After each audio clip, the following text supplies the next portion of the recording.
My name is Ryan, and I'm 28. Last weekend was supposed to be one of the best days of my life.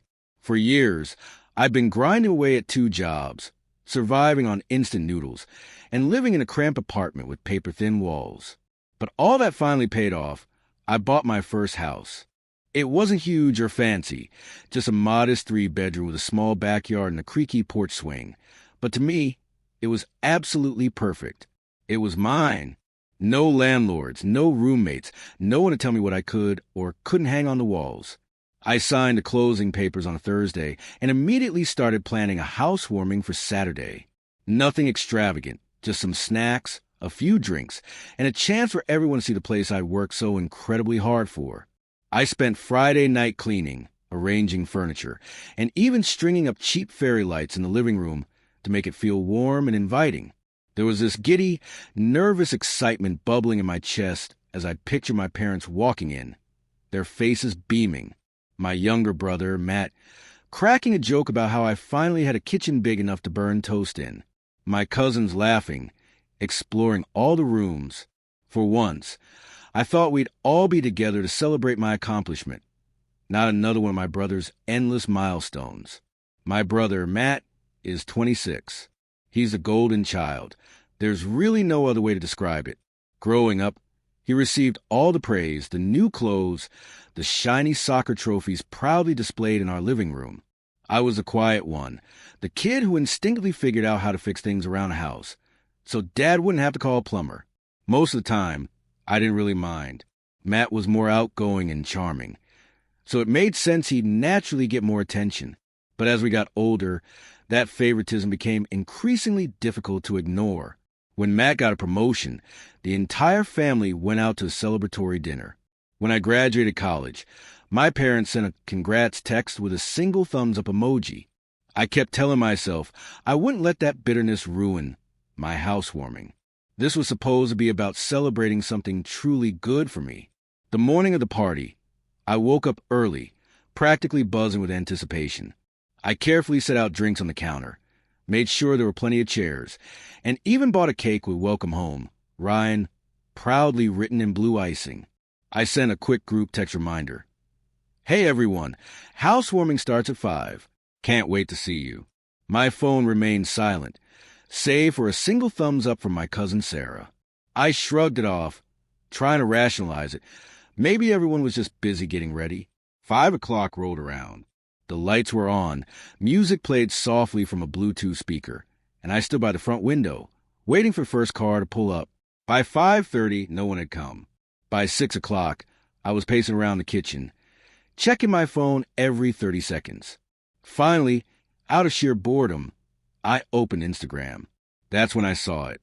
My entire family was tagged in a photo, standing in my parents' driveway, grinning ear to ear in front of Matt's brand new car. A shiny black luxury SUV with a giant red bow on top. My mom's caption read, "So proud of you, Matt. You deserve this." Comment after comment from relatives poured in, saying things like, "What beauty," and "Congrats, champ." My stomach dropped. I stared at the screen for a long, agonizing moment before I gently set my phone down and sank into a chair at the kitchen table, staring blankly at the untouched cake. The house felt unbearably quiet, those cheap fairy lights I'd strung up now looking silly and heartbreakingly sad. I didn't cry, though. I just sat there, letting the disappointment settle over me like a heavy, suffocating blanket I couldn't shake off. Around 7:15, just as I was about to start packing up the untouched food, my phone lit up with Mom's name. I hesitated, then picked up. "Ryan," she said, without even a hello, "we need to talk about the house." Her tone wasn't congratulatory. It was serious, clipped.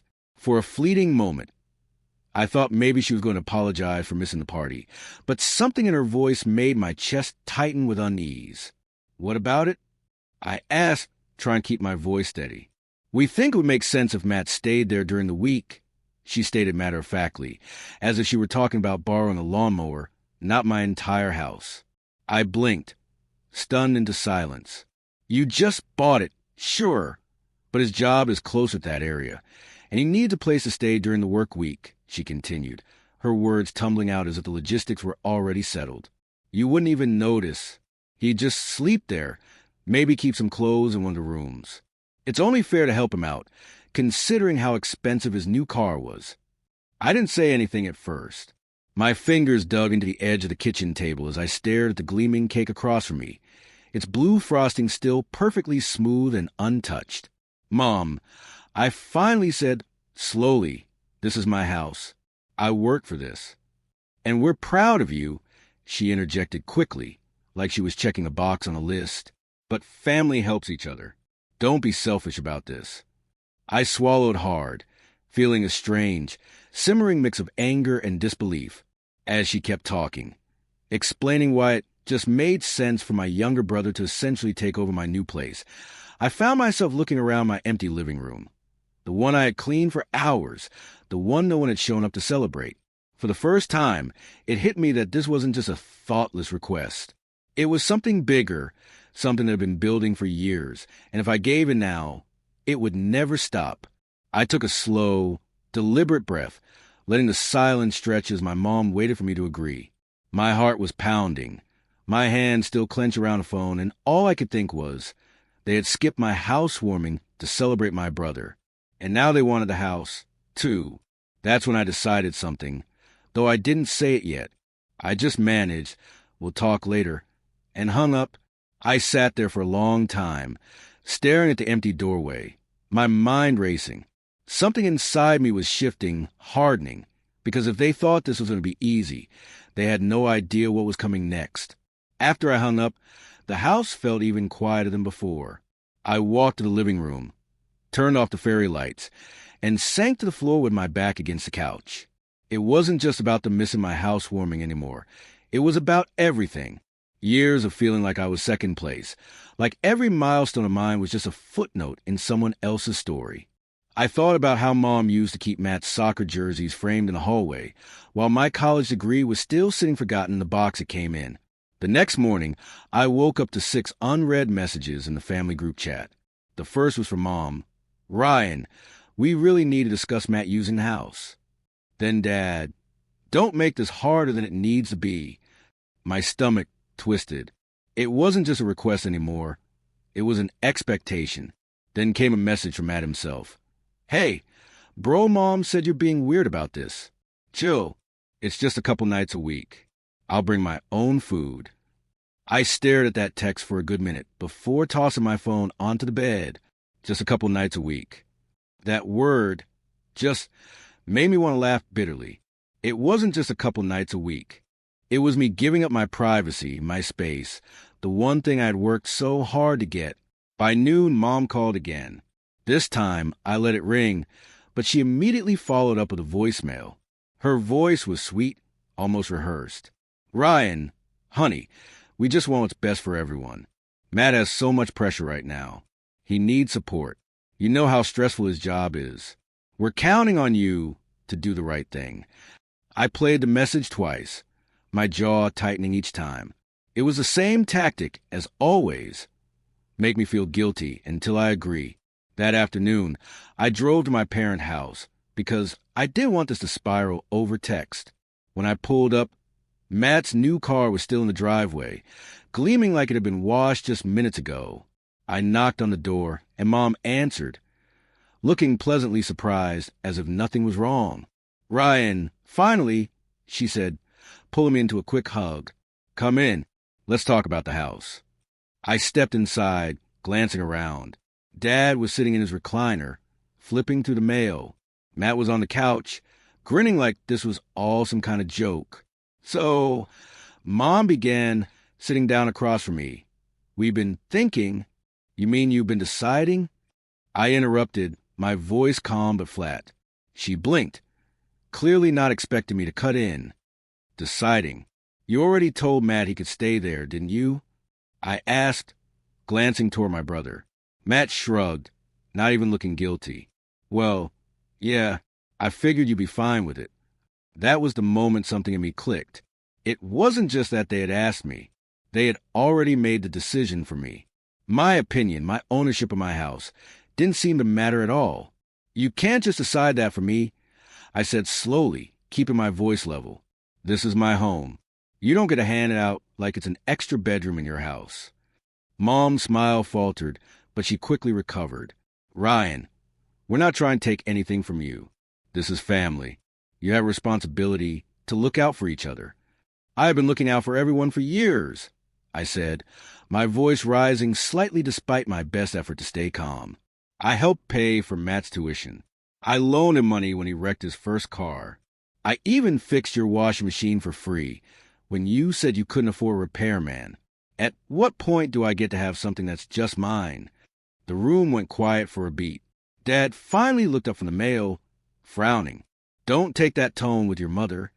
She's just trying to keep this family together by taking my house. I shot back before I could stop myself. Matt rolled his eyes. You're being dramatic.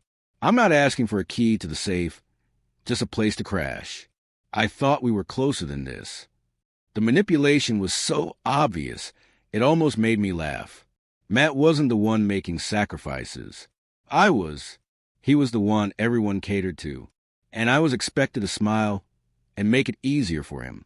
I'm not agreeing to anything today, I said, finally standing up. I need time to think. Mom stood too, looking frustrated. Ryan, don't make this into a bigger deal than it is. If you keep dragging this out, Matt will have to spend money on a rental, and that's just wasteful. I didn't say anything else. I just left. That night, I got another message, this time from my aunt. Hey, I heard about the house thing. Don't be selfish. Matt really needs help. I stared at the message, realizing that Mom must have called half the family to tell them her version of the story. Suddenly, I wasn't just dealing with my immediate family. I was being painted as a villain to everyone. The next day, Dad showed up at my house unannounced. I was sitting on the porch when he pulled into the driveway. He didn't even say hello. You need to stop making this so hard, he said, walking up to me. This isn't a big deal. Your brother has always been there for you. I almost laughed. Always been there for me? When I worked double shifts so he could borrow money for spring break. Or when I had to take the bus because he totaled my car and you said we couldn't afford to fix it. Dad's face tightened. You're keeping score now. That's not what family does. I stood, finally feeling the anger boiling over. No, Dad. What family doesn't do is take advantage of one kid just to make life easier for the other. He didn't like that. He muttered something about me being ungrateful and left without another word. For the next few days, the messages kept coming. Guilt trips, little digs, subtle threats about how disappointed they were in me. Each one was like a brick being added to a wall between us. By the end of the week, I had stopped replying entirely. But I wasn't just sitting in silence. Every night after work, I'd sit at my kitchen table with a notepad, thinking, if they were willing to push this hard before Matt had even stayed a single night, what would happen if I gave in? Would they start telling me what furniture to buy, what room he could have, what nights he'd be there? No, I wasn't going to let that happen. I didn't know exactly how I was going to handle it yet. But one thing was certain. The next time they came to me about the house, I wouldn't be caught off guard. And judging by the message I got from Mom that Friday, we're coming by tomorrow to talk. Be home. That time was coming sooner than I thought. I closed my phone, took a deep breath, and looked around my house. The house that was mine.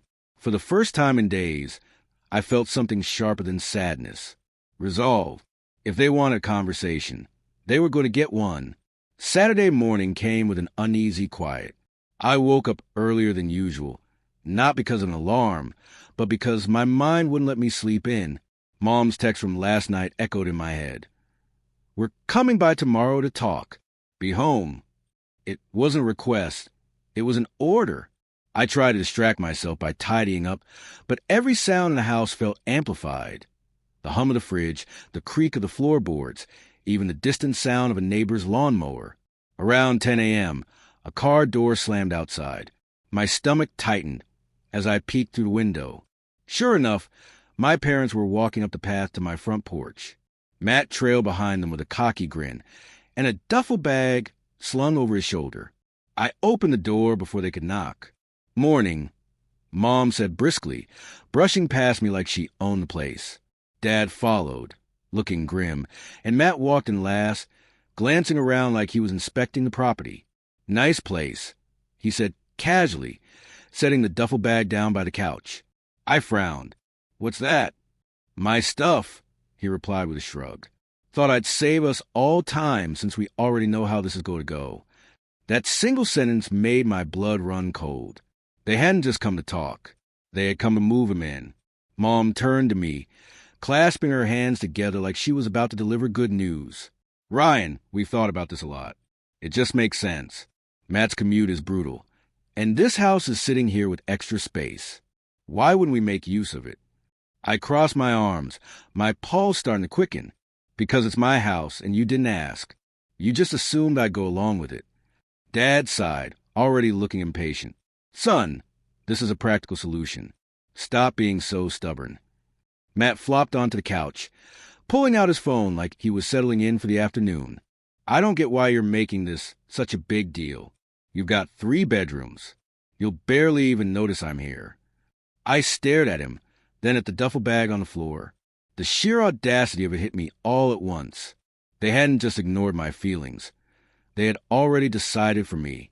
No, I said finally, my voice firm. Mom blinked. No, no. I repeated louder this time. Matt's not staying here. Not for a night. Not for a week. Not at all. For a split second, there was silence. Then Mom's expression hardened. Ryan, don't be ridiculous, she said sharply. We drove all the way here. Matt took time off to get ready for this. You're not going to embarrass us by making a scene. I felt my chest tighten. Making a scene? You showed up to my house with his bags without my permission. You're the ones making a scene. Matt finally looked up from his phone, smirking. Wow, someone's touchy. You really think this house makes you the boss now? That was the last straw. Get your stuff and leave, I said quietly, my hand shaking. Mom gasped like I had just cursed at her. Ryan, you are not kicking your brother out of your house. Yes, I am. I snapped. Because this is my house, not yours, and you don't get to decide who lives here. Dad stood up, towering over me. Watch your tone. We raised you better than this. I laughed, a short, humorless sound. You raised me to put everyone else first. To pay for things I couldn't afford so Matt could have what he wanted. To work twice as hard just to get half the recognition. Not this time. The room went silent, except for the faint ticking of the clock on the wall. Fine, Mom said after a long pause, her voice cold. If that's how you want to be, we'll do this the hard way. Before I could ask what she meant, she reached into her bag and pulled out a folder.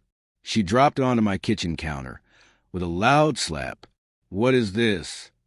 I asked, walking over and opening it.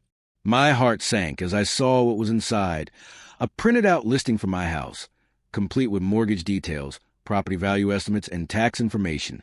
We've spoken to a lawyer, Mom said matter-of-factly. Technically, you're not married and you don't have kids. This house is wasted space on you. We think it's in the family's best interest if Matt eventually buys it from you. I stared at her, stunned. You want me to sell you my house? Not sell, transfer, Dad corrected. We'd work out a fair arrangement. You'd still have a place to stay for holidays. It was like the air had been sucked out of the room. They weren't just asking me to let Matt stay here temporarily. They were openly plotting to take the house from me entirely.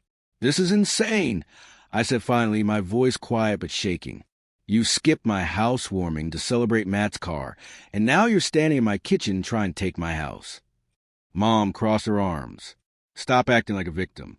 You bought a house earlier than we expected. You should be happy you're in a position to help your family.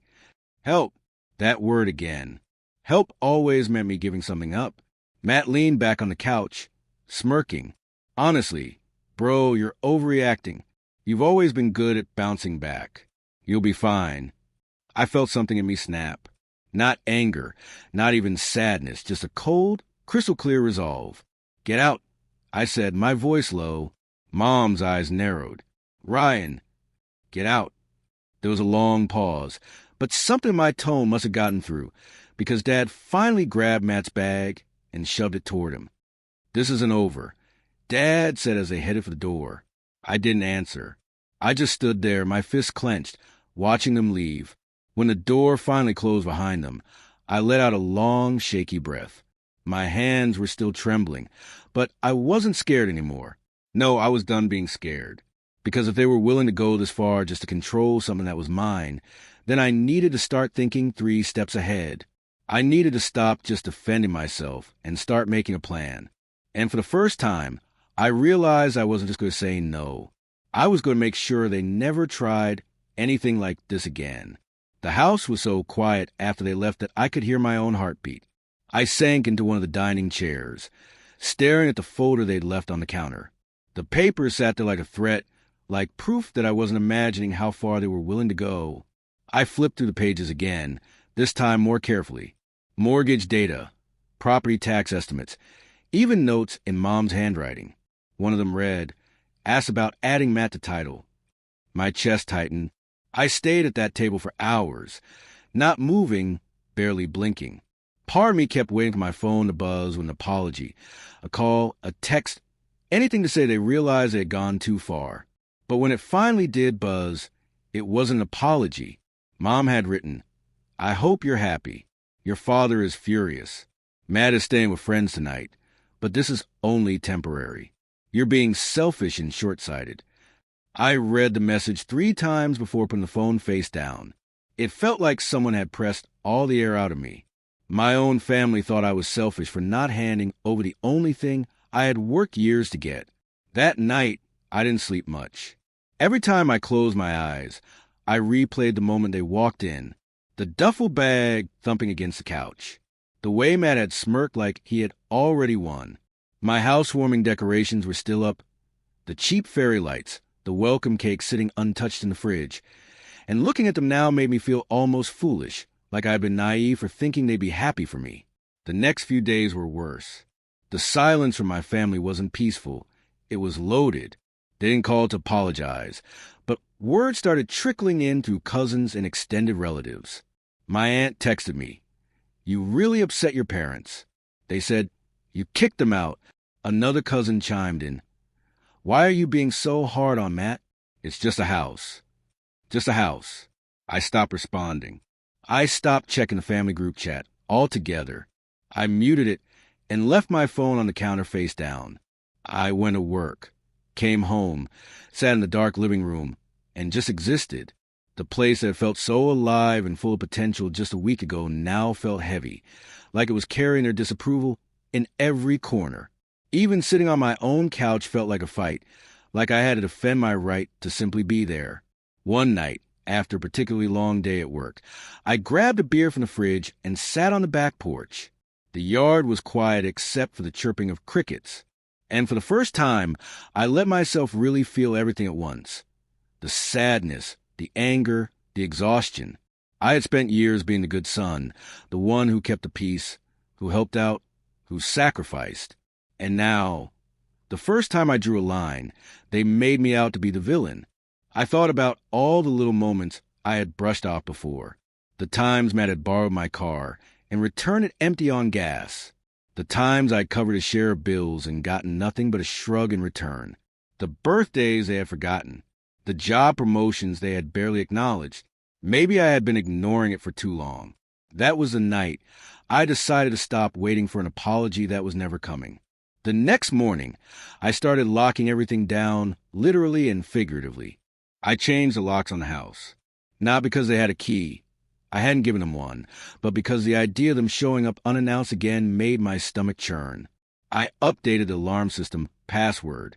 I started keeping my car in the garage, out of sight.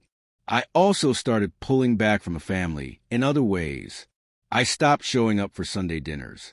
When Mom called, I let it go to voicemail. When Dad texted, I left it on read.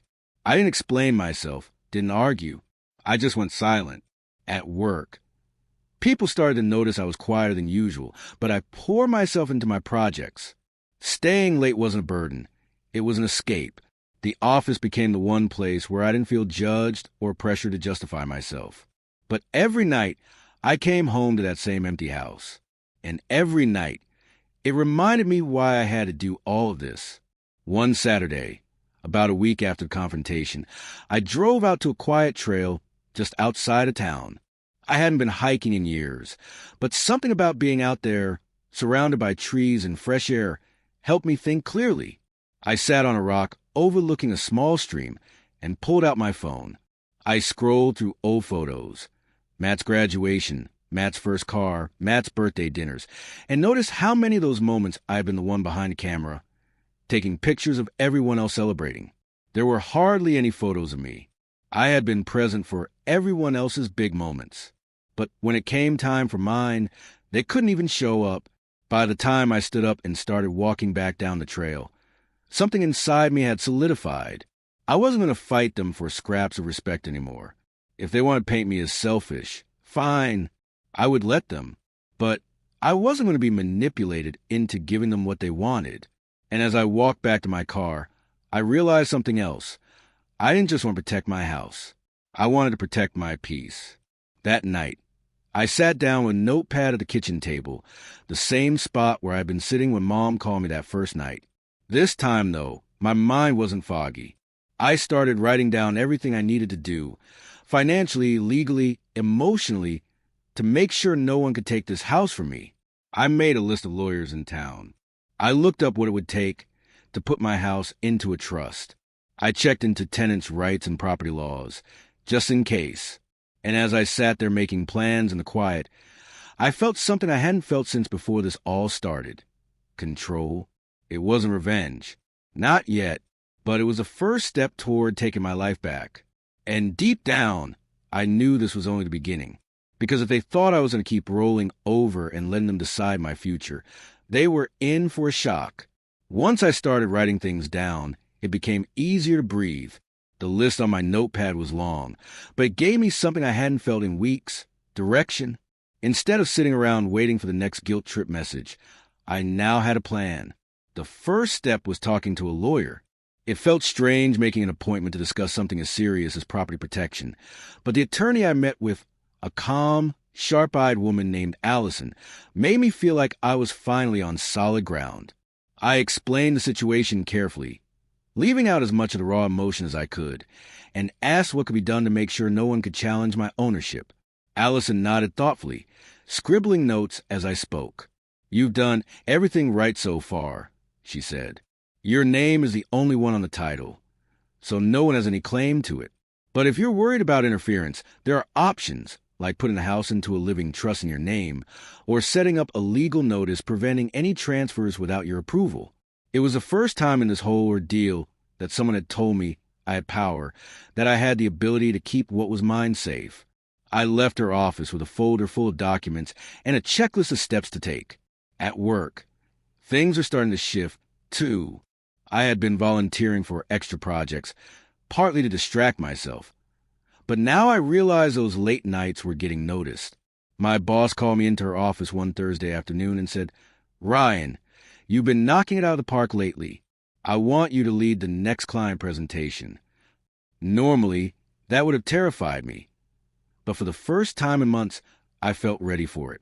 I threw myself into preparing, staying late to polish every detail of the presentation. The day of the meeting, I walked into the conference room in my best suit and delivered the pitch with a calm confidence I didn't know I had. By the time I finished, the client was nodding enthusiastically. That afternoon, my boss pulled me aside and said, "If we land this contract, you'll be in line for a raise." It wasn't just about the money, though that would help. It was the validation. I was being seen, appreciated, recognized for what I brought to the table. I started to notice other small changes, too. I began going for runs in the evenings, instead of sitting on the porch stewing. At first, it was exhausting, but after a few weeks, I found myself running farther, my lungs burning less, my head clearer when I got home. The anger that had been sitting in my chest started to feel like fuel instead of a weight.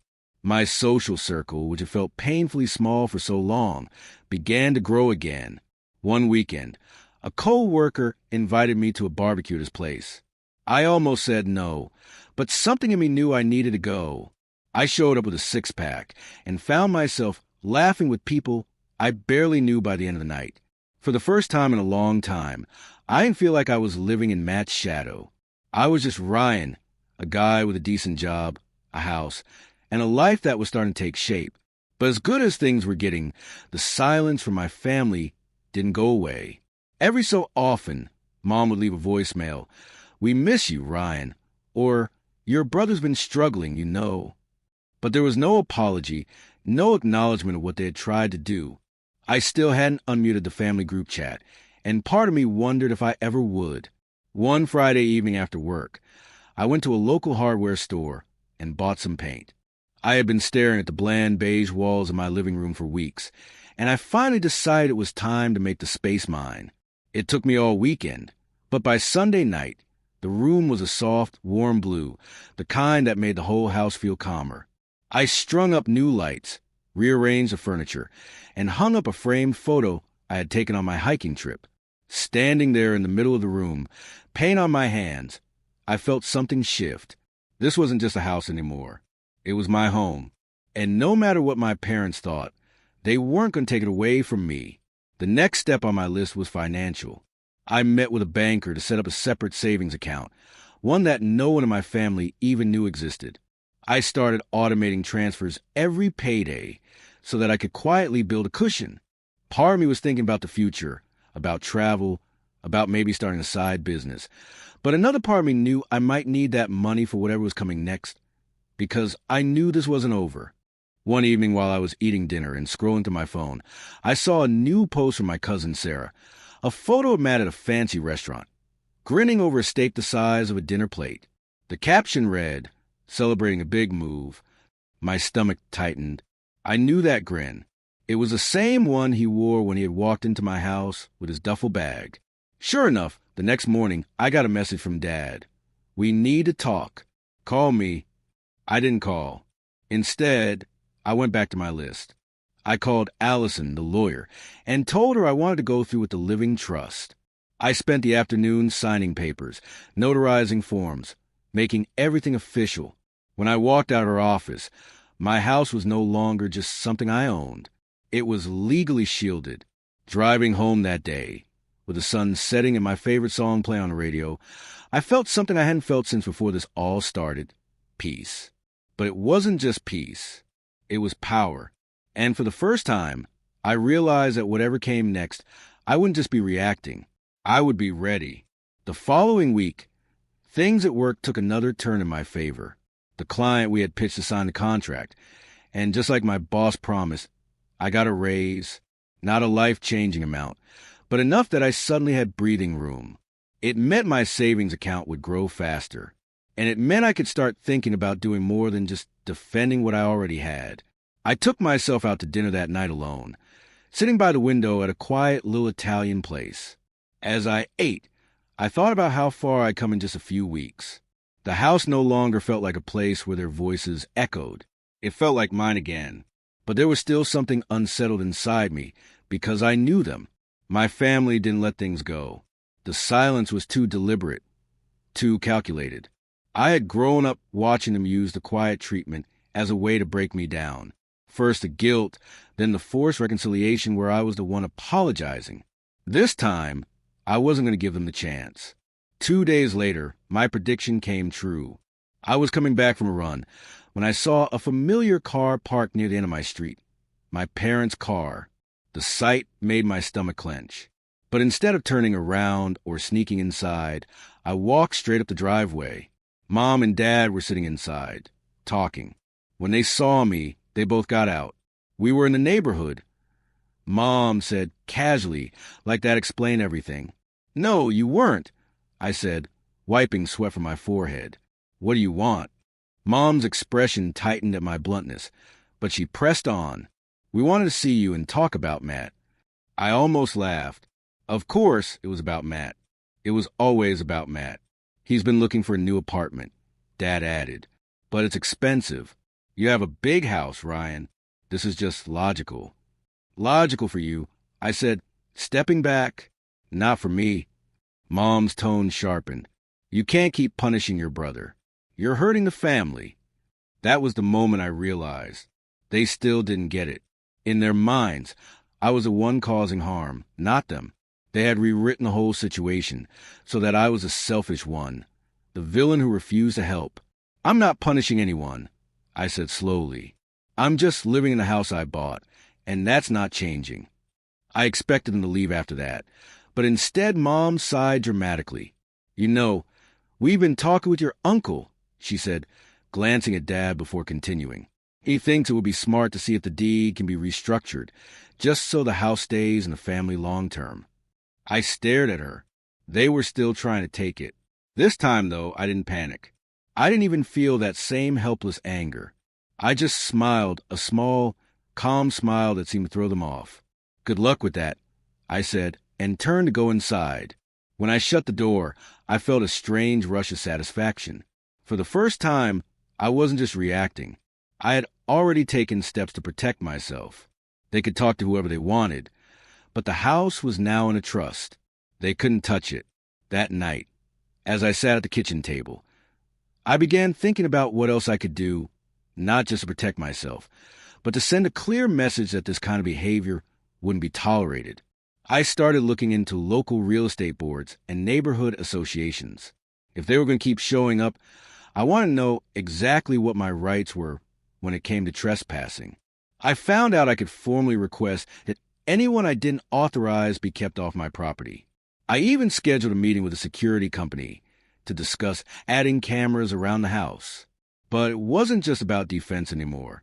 A week later at work, my boss offered me a chance to attend a leadership retreat. It was all expenses paid, 3 days at a lakeside resort where we'd learn about project management, negotiation, and strategic planning. I almost turned it down. Part of me still felt guilty for spending money or time on myself. But then I thought about the duffel bag hitting my couch and Matt's smirk. I said yes. The retreat turned out to be exactly what I needed. During one of the sessions, a speaker talked about boundaries, not in the personal sense, but in business. If you don't define the terms of engagement, he said, someone else would define them for you. That line hit me like a freight train, because that was exactly what had been happening my whole life. My family had been defining the terms, who got what, who sacrificed, who gave in, and I had just gone along with it. On the last night of the retreat, I stayed up late by the fire pit, notebook in hand, and started writing again. This time, though, it wasn't just about legal steps or savings goals.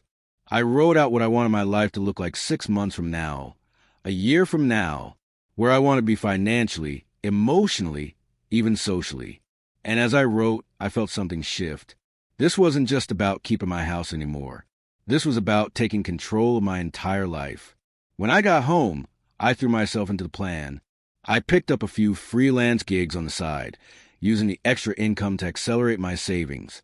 I hired the security company to install discrete cameras around the property. I even joined a local homeowners association, not because I wanted to go to meetings, but because I wanted to know the rules inside and out. Then something unexpected happened. A friend from work mentioned that Matt had been bragging about a possible promotion, but also that he'd been spending money recklessly and might be in over his head. My co-worker's husband worked at the same company as Matt and had overheard him complaining about credit card debt and car payments. That piece of information settled into my mind like a puzzle piece clicking into place, because now I knew something they didn't think I knew. Matt wasn't just looking for a place to stay because it was convenient. He needed one because he was struggling. And suddenly I wasn't just defending my space. I had leverage. I didn't do anything with it right away. I waited quietly, adding to my plan, quietly building up my resources. But deep down, I knew the next time they tried to push me, I wouldn't just push back. I'd be ready to flip the entire situation on its head. The moment came on a quiet Sunday afternoon, almost a month after my last confrontation with my parents. I had been patient, painfully patient, waiting for them to try again. And sure enough, they did. Mom called first, her voice almost syrupy. "Ryan, honey, we've been talking. We think it's time to revisit the conversation about the house. Can we stop by tonight?" A month ago, that question would have sent my chest tightening with dread. But this time, I smiled as I sat at my kitchen table looking over my notes. "Sure," I said calmly. "Come by at 6. The moment I hung up, I got to work. First, I made sure the cameras I had installed were recording.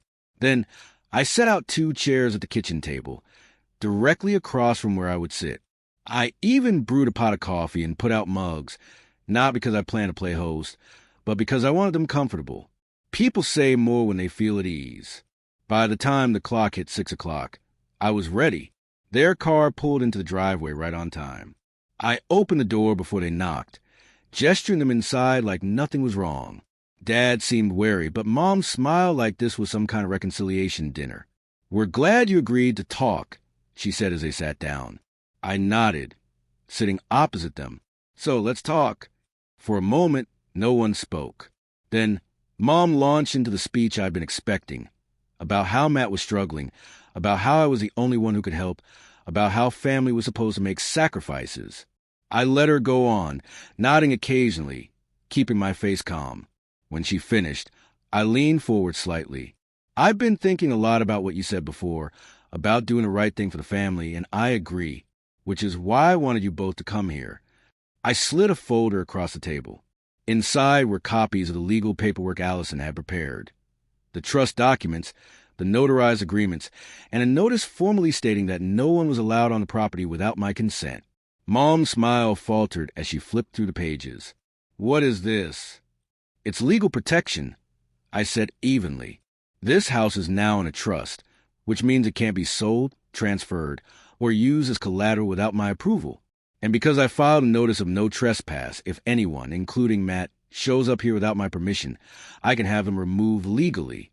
Dad's jaw tightened. "You went to a lawyer?" "Yes," I said. "I took your advice. You said to think about the future and do what's best for everyone. This is what's best for me. And since I'm the only one paying for this house, that's the decision that matters." For a long moment, the only sound in the room was the faint hum of the fridge. Mom finally set the papers down. "Ryan, this is extreme. We're just asking you to be reasonable." "No," I said, my voice calm but firm. "You're asking me to give up my peace, so Matt can avoid facing the consequences of his choices. That's not reasonable. That's manipulation." Dad's face darkened. "You're making a mistake. Family is all you have." I smiled faintly. "Then maybe you should have treated me like family before trying to take the one thing I work for." That was when I played my final card. "I know about Matt's situation," I said quietly, watching their faces. "The car payments, the credit card debt, the fact that he can't afford his own place. That's not my problem, and it's not going to become my problem."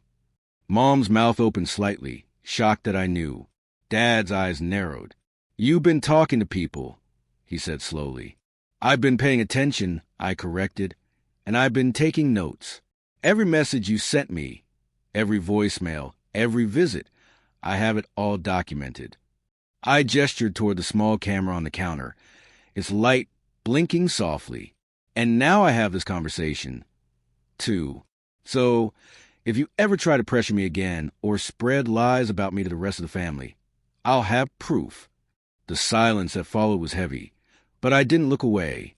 "I'm not doing this to hurt you," I said after a moment. "I'm doing it because I need boundaries. If you can respect them, great. If not, I'll enforce them." I stood, signaling that the conversation was over. "Coffee?"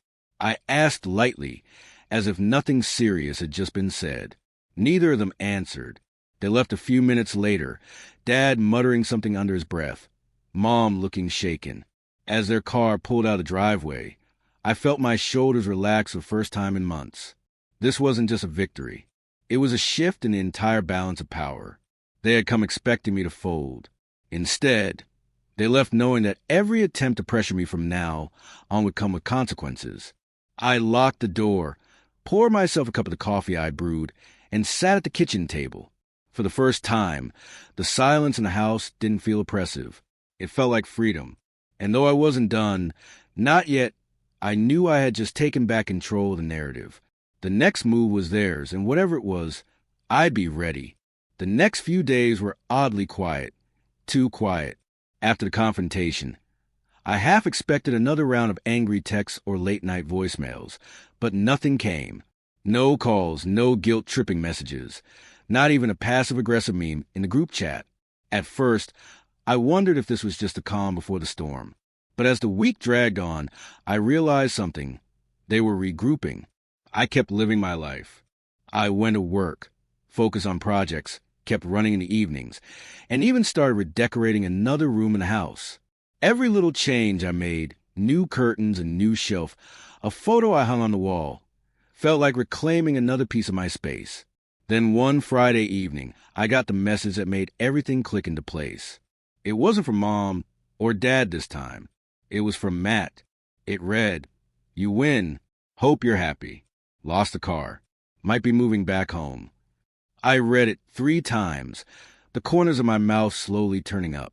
I didn't reply, but a few hours later, my phone buzzed again. This time, it was a call from Dad. Against my better judgment, I answered. His voice was heavy, tired. "Your mother and I want to let you know that Matt had to return the SUV. He couldn't keep up with the payments." I stayed quiet, waiting for the inevitable follow-up. "He's going to be staying with us for a while." Dad continued reluctantly. "It'll be tight, but we'll manage." There it was, the shift, the quiet acknowledgement that the plan to use my house had failed. "I'm sorry to hear that," I said evenly, and I meant it, not because I wanted Matt to lose his car, but because I knew this was going to be hard for him. Hard, but necessary. There was a pause on the other end. Then Dad sighed. "Ryan, we might have gone too far." I blinked, surprised. My father was not a man who admitted fault easily. "We just want to make things easier for him," he said quietly. "But we should have respected that this house is yours. Your mother knows that now, too." For a long moment, I didn't say anything. "I hope so," I said finally, "because if you ever try something like that again, you know what will happen." "We know," Dad said. When we hung up, I sat there for a while, letting the weight of that conversation settle in. It was an apology that erased everything, but it was an acknowledgement, and that was enough for now. The next weekend, Mom called and asked if she could come by alone. I said yes cautiously. She arrived with a plate of homemade cookies, the kind she used to bake when I was a kid. We sat at the kitchen table, the same spot where so many of our fights had started, and for the first time in months, we actually talked. "I pushed too hard," she admitted, stirring her coffee. "We all did. I think we forgot that you're not just part of this family. You're your own person, too." I nodded slowly. "That's all I've ever wanted you to see." She reached across the table, placing her hand over mine. "I see it now, and I'm proud of you for buying this house, for standing up for yourself." Something in my chest loosened at those words. I didn't know if everything could ever go back to how it was. But maybe that wasn't the point. Maybe things weren't supposed to go back. Maybe this was a new beginning, one with boundaries, respect, and balance. When she left, I stood by the door for a moment, looking around my home. The late afternoon light was streaming through the windows, warm and golden, and for the first time, I felt at peace. A week later, I hosted a second housewarming. This time, just to the friends I'd made at work, and a couple of neighbors I'd gotten to know. The house was full of laughter, music, and the smell of good food. No guilt, no tension, no duffel bags waiting to be unpacked. And as I stood in the kitchen, drink in hand, looking out at the people smiling and chatting in my living room, I realized something. This was what a home was supposed to feel like. Not a bargaining chip, not a symbol of obligation, but a place where I could be myself on my own terms. Later that night, when everyone had gone and the house was quiet again, I stepped out onto the porch. The sky was clear, the stars bright. I thought about the months of tension, the fights, the tears I had hidden when no one could see. And I smiled, because I had faced them down, stood my ground, and come out stronger. I took a slow sip of my drink, feeling the cool night air. "They thought they could take my house," I murmured to myself, a quiet satisfaction in my voice. Turns out, all they did was teach me how to protect it. And with that, I turned off the porch light and went inside, closing the door behind me, not to shut the world out, but to finally fully live in a home that was mine.